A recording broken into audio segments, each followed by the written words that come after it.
Election commission ने तौहीन election commission case में इमरान खान, असद उमर और फवाद चौधरी का जवाब गैर तसल्ली बख्श करार दे दिया है। इलेक्शन कमीशन ने इमरान खान, असद उमर और फवाद चौधरी को शो कॉज जारी करके 27 सितंबर को जाती हैसियत में इलेक्शन कमीशन में तलब किया है। इस पर बात करेंगे डॉन न्यूज के नुमाइंदे फहद चौधरी से। फहद, बताइएगा क्या अपडेट्स हैं?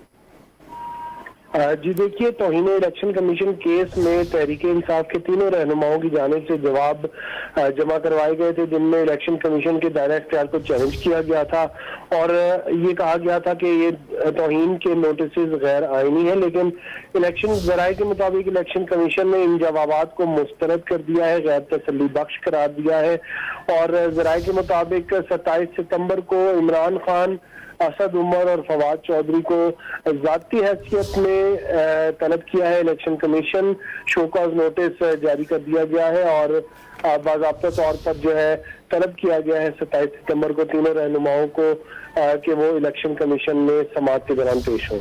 जी, बहुत शुक्रिया आपका फहद चौधरी।